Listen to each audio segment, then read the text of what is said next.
السلام عليكم ورحمة الله. السلام عليكم ورحمة الله. Oleh kerana itu jamaah sekalian dimuliakan Allah Subhanahu wa taala, memperhatikan Al-Quran itu sangat kemuliaannya buat kita. Semakin banyak perhatikan Al-Quran, semakin manfaatnya buat kita. Contoh, ayat Al-Kursi, satu ayat. Rasulullah SAW bersabda, "Man qara'a ayat Al-Kursi dubura kulli salatin laysa bainahu wa bainal jannati illa an yamut." Barang siapa yang membaca ayat Al-Kursi setiap habis salat fardu, tidak ada sesuatu yang mampu menghalanginya masuk surga. Ayat Al-Kursi ini satu ayat menjaminkan kita masuk surga. Kalau satu ayat menjaminkan kita masuk surga, gimana suratul Baqarah seluruhnya? Gimana lagi 30 juz Al-Quran? Kata Siti Aisyah radhiyallahu anha, jumlah tingkatan dalam surga Allah sesuai jumlah ayat Al-Quran. Oleh karena itu tidak ada yang lebih tinggi di dalam surga Allah daripada Ahlul Quran. Karena nanti Ahlul Quran ketika masuk surga Allah suruh baca dan naik. Baca sebagaimana kamu baca di dunia dan naik posisimu dan darjatmu di dalam surga. Baca naik terus, baca naik sampai bersama Nabi Muhammad di darjat yang tertinggi di dalam surga Allah. Ini semua berkat Al-Quran.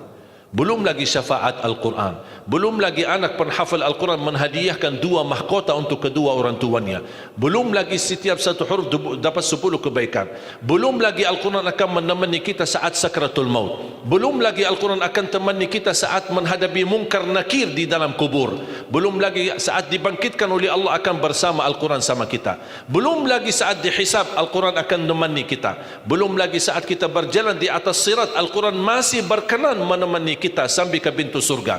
Bahkan ketika masuk surga Al-Quran tidak akan tinggalkan kita, masih terus masuk bersama kita di dalam surga sampai naik darjat yang tinggi di dalam surga Allah Subhanahu wa taala.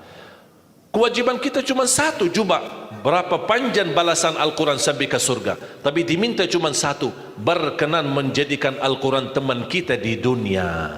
Temanilah Al-Quran, akan Al-Quran berkenan temani kita sepanjang hayat, bahkan sepanjang perjalanan kita menuju surga. Itu kemuliaan Al-Quran. Cukup ada seorang ulama dari At-Tabi'in bernama Abdullah As-Sulami, Abu Abdurrahman Abdullah As-Sulami, Abdullah bin Habib As-Sulami. Ditanya, beliau 70 tahun mengajar Al-Quran. Ditanya, wahai imam, apa yang membuat kamu sabar sampai 70 tahun mengajar Al-Quran? Kata beliau, yang membuat aku sabar dan minat menjaga keistiqomahan, bersabda Rasulullah sallallahu alaihi wasallam, khairukum man ta'allama al-Qur'ana wa 'allamah, sebaik-baik manusia yang mempelajari Al-Quran dan mengajarnya. Itulah ingin saya menjadi orang yang baik bagi manusia, sebagaimana bersabda Rasul, itulah yang membuat saya sabar dalam mempelajari dan mengajar Al-Quran. Siapa yang tidak mau jadi manusia yang terbaik menurut Rasulullah sallallahu alaihi wasallam? Itulah bersama Al-Quran. Mohon maaf, siapa Ali Jabir? Hamba yang biasa, banyak kekurangannya. Yang Allah anugerahkan kemuliaan bukan karena siapa-siapa, tapi karena Al-Quran. Dihormati, didepankan, dan semua orang penghafal Al-Quran, berapapun usianya, dihormati, didepankan, dimuliakan. Semua berkeinginan bisa bersalaman. Kita melihat dan menonton acara Hafiz Indonesia, jangankan anak-anak, bahkan yang cacat luar biasa Allah tunjukkan bagaimana kelebihan Al-Quran. Yang buta bisa hafal Al-Quran, yang lumpuh badannya dan jasadnya seperti alana yang tidak bisa jalan hafal Al-Quran. Naja yang luar biasa dahsyat, otaknya terganggu tapi bisa hafal Al-Quran. Dia tidak bisa baca, kasih Al-Quran suruh baca, dia tidak bisa baca. Tapi ditanya tes hafalannya, hafal. Berapa ayatnya? Hafal. Nomor berapa? Hafal. Kanan kiri hafal, atas bawah hafal. Allah menunjukkan kepada kita, Allah tidak akan melepaskan Al-Quran menjadi jaminan ditolong. Inna nahnu nazzalna dzikra wa inna lahu lahafizun. kami telah menurunkan Al-Quran dan kami akan menjaganya.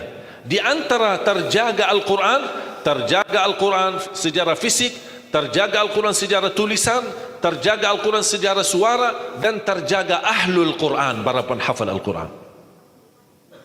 Oleh kerana itu jamaah sekalian, selalu saya mendorong masyarakat, kalau kaum muslimin muslimat di Indonesia merasa dirinya gagal menjadi penghafal Al-Quran, jangan putus asa, tetap masih anda bisa menjadi ahlul Quran. Ayo kita lipatkan diri kita melalui yang jadi saham atau saksi baik bagi kita di hadapan Allah, melalui infak kita, sedekah kita, zakat kita, wakaf kita, apa saja, supaya kita datang di hadapan Allah. Ya Allah, mohon maaf, saya belum bisa hafal Al-Quran, tapi hartaku menjadi saksi untuk membantu dan menolong Al-Quran dan binaan Al-Quran. InsyaAllah termasuk ahlul Quran dan mendapatkan syafaatnya Al-Quran di hari kiamat, dan amalan itu menjadi sedekah jariah yang menalirkan pahalanya sampai hari kiamat. Semua harus bisa berjuang. Tidak boleh ada orang berkata saya tidak bisa hafal. InsyaAllah anakmu bisa hafal. Kalau anakmu belum bisa hafal, InsyaAllah cucumu bisa hafal.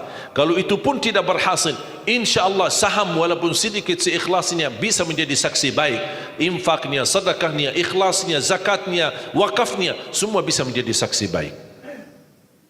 Karena kita mendapatkan sebuah kemuliaan Al-Quran. Al-Quran kitab suci yang tidak ada keraguan di dalamnya. Sayang sekali kita bisa kehabisan berhari-hari tidak baca Al-Quran.